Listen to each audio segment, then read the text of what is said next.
വിവാസ് രേഖ stitching വേൾഡിൻ്റെ പുതിയൊരു വീഡിയോയിലേക്ക് എല്ലാവർക്കും സ്വാഗതം. എങ്ങനെയാണ് ഒരു ബ്ലൗസ്, ഞാനിപ്പോൾ കട്ട് ചെയ്ത ബ്ലൗസാണ് എൻ്റെ മുമ്പിലുള്ളത്. അതിലെങ്ങനെയാണ് ഫ്രണ്ട് പാർട്ടിൽ ടക്ക് കൊടുക്കുന്നതെന്നാണ് കാണിക്കുന്നത്. ടക്ക് കൊടുക്കാനായിട്ട് മാർക്ക് ചെയ്യുന്ന വിധം അറിയാം. ആദ്യം ഇത് കഴുത്തിൻ്റെ സൈഡാണ്. ഈ കഴുത്തിൻ്റെ സൈഡ് ഇങ്ങനെ വെച്ചിട്ട് ഇവിടെ നിന്നും ഒരു 2.5 ഇഞ്ച് ഇങ്ങോട്ടേക്ക് മാർക്ക് ചെയ്യുക. മാർക്ക് ചെയ്തിട്ട് ഇവിടെ ഒന്ന് അടയാളപ്പെടുത്തി കൊടുക്കുക. 2 പീസും വച്ചിട്ടുണ്ട്, രണ്ടും കൂടെ ഒരുമിച്ചാണ്. അത് കഴിഞ്ഞിട്ട് മുകളിൽ നിന്നും ഷോൾഡറിൽ നിന്നും ഒരു 10 ഇഞ്ച് മാർക്ക് ചെയ്ത് കൊടുക്കുക. ഈ ഫ്രണ്ടും ബാക്കും അറിയാനായിട്ട് ഇങ്ങനെ തുണി മടക്കിയിട്ടിട്ട് ഇവിടെ 2 വര കൊടുക്കുക. അപ്പോൾ ഇത് അകവശമായിട്ട് കണക്കാക്കും. ഇത് അകവശം, ഇതും അകവശം.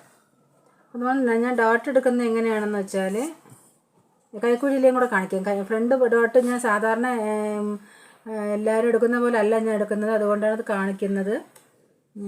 കൈക്കുഴിയും അതുപോലെ നമ്മൾ ഫ്രണ്ട് ഡോട്ട് എടുത്തതിന് ശേഷം അതിൽ പിടിച്ചിട്ടാണ് കൈക്കുഴി നമ്മൾ ഡോട്ട് കൊടുക്കുന്നത്. ഇവിടെ ഒരു നടുക്കായിട്ട് ഇങ്ങനെ ഒരു മാർക്കിങ് ആദ്യം കൊടുത്ത് വയ്ക്കുക. ഇങ്ങനെ കൊടുത്ത് വയ്ക്കുക.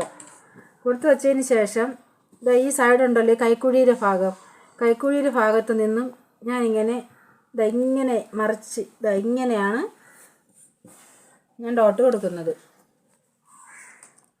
ഇങ്ങനെ മറിച്ചിട്ടിട്ട് 2.5 ഇഞ്ച് ഇവിടെ ഇങ്ങനെ അടയാളപ്പെടുത്തുക. 2.5 ഇഞ്ച് ഇതുപോലെ മാർക്ക് ചെയ്തിട്ട് ഇങ്ങനെ വരച്ചു കൊടുക്കുക. ഇങ്ങനെയാണ് ഫ്രണ്ട് പാർട്ടിലെ ഡോട്ട് ഞാൻ എടുക്കുന്നത്. മനസ്സിലായോ? ഇങ്ങനെ ഇതുപോലെ ബാക്ക് സൈഡിൽ നിന്നും ഇതുപോലെ ഇങ്ങനെ ഈ ഡോട്ട് വരെ ഇങ്ങനെ പിടിക്കും. ഇങ്ങനെ പിടിച്ചിട്ട് നമുക്കിവിടെ വീതി കൂടുതൽ വേണമെങ്കിൽ 2 ഇഞ്ച് ഉണ്ട്. കൂടുതൽ വേണമെങ്കിൽ കൂടുതൽ എടുക്കുക, കുറച്ച് മതിയെങ്കിൽ കുറച്ച് എടുത്താൽ മതി. ഇങ്ങോട്ട് 2.5 ഇഞ്ച്, ഇവിടെ 2.5 ഇഞ്ചാണ്. എന്നിട്ട് ഞാൻ ഈ വരച്ചിരിക്കുന്ന ഈ ഭാഗത്ത് കൂടി ഒന്ന് സ്റ്റിച്ച് ചെയ്തെടുക്കുക. അതുപോലെ സ്റ്റിച്ച് ചെയ്തെടുക്കുക. ഇങ്ങനെ ഇവിടെ നിന്ന് ഇങ്ങോട്ട് 2.5, ഇവിടെ നിന്ന് ഇങ്ങോട്ട് 2. മനസ്സിലായല്ലോ? ഇങ്ങനെ എല്ലാവരും ചെയ്ത് നോക്കണേ. നല്ല കപ്പ് നന്നായിട്ട് തന്നെ ഇരിക്കും. ഇങ്ങനെ ചെയ്യുമ്പോൾ കണ്ടോ, നല്ല രീതിക്ക് കപ്പ് കിട്ടും. എന്നിട്ട് നമ്മൾ ഇവിടെ പിടിച്ചിട്ട് ഇതിൽ പിടിച്ചിട്ട് നമ്മൾ കൈക്കുഴിയിലൊരു മാർക്കിംഗ് കൊടുത്തില്ലേ, ആ മാർക്കിങ്ങിലും കൂടി ഇങ്ങനെ പിടിക്കുക.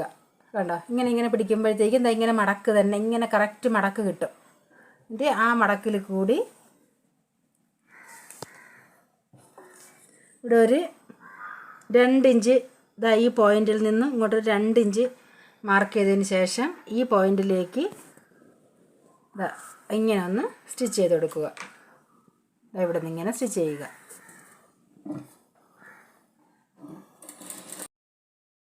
അതിനുശേഷം ഈ കഴുത്തിൻ്റെ ഈ ഭാഗത്തൊരു ഡോട്ട് വരുമല്ലോ, ആ ഡോട്ട് എടുക്കാൻ വേണ്ടി ഇവിടെ പിടിച്ചിട്ട് ഇങ്ങനെ കറക്റ്റായിട്ട് ഇങ്ങനെ മടക്കി കൊടുക്കുക. ഇതുപോലെ. അതെല്ലാം ഈ ആദ്യം നമ്മളെടുക്കുന്ന ആ വീതി കൂടിയ ഡോട്ടിന് അനുസരിച്ചാണ് ബാക്കി ഡോട്ടുകളെല്ലാം നമ്മളെടുത്ത് കൊടുക്കേണ്ടത്. ഇങ്ങനെ കറക്റ്റായിട്ടുള്ള മടക്ക, പൊളവ് വരാതെ കറക്റ്റായിട്ടുള്ള മടക്ക് ഇങ്ങനെ പിടിക്കുക. പിടിച്ചിട്ട് 2 ഇഞ്ച് മുകളിൽ നമ്മൾ 2 ഇഞ്ചല്ലേ കൊടുത്തത്, അതുപോലെ ഇവിടെയും ഒരു 2 ഇഞ്ച് ഈ പോയിന്റിൽ നിന്ന് ഇങ്ങോട്ട് ഈ പോയിന്റിൽ നിന്ന് ഇങ്ങോട്ട് 2 ഇഞ്ച് വിട്ടിട്ട് ഇതിലേക്ക് ഇങ്ങനൊരു സ്റ്റിച്ച് കൊടുക്കണം. ഇങ്ങനെ കണ്ടോ, നന്നായിട്ട് നല്ല പഫ് കൂടുതൽ വേണമെന്നുള്ളവർക്ക് ഈ ഭാഗത്തിൻ്റെ വീതി കൂടുതൽ എടുത്ത് കൊടുത്താൽ നല്ല പഫ് കിട്ടും, നല്ല കപ്പായിരിക്കും. പിന്നെ കണ്ടില്ലേ, ഇതെടുത്ത് നല്ല പോയിൻ്റായിട്ട് തന്നെ ഇരിക്കും. ഈ ബ്ലൗസ് നല്ല കപ്പിന് തന്നെ കിട്ടിയിട്ടുണ്ട്. കണ്ടല്ലോ. ഇങ്ങനെ എല്ലാവരും ചെയ്ത് നോക്കണേ. നല്ല ഒരു മെത്തേഡാണിത്. എല്ലാവരും ചെയ്ത് നോക്കിയിട്ട് അഭിപ്രായം അറിയിക്കണേ. ചാനൽ സബ്സ്ക്രൈബ് ചെയ്യാതെ ആരെങ്കിലും വീഡിയോ കാണുന്നുണ്ടെങ്കിൽ ചാനലും കൂടി ഒന്ന് സബ്സ്ക്രൈബ് ചെയ്യണേ. ഇതുപോലത്തെ ഉപകാരപ്രദമായിട്ടുള്ള വീഡിയോസ് ധാരാളം ഇനിയും ഇടുന്നതായിരിക്കും. ബൈ, ടാറ്റാ.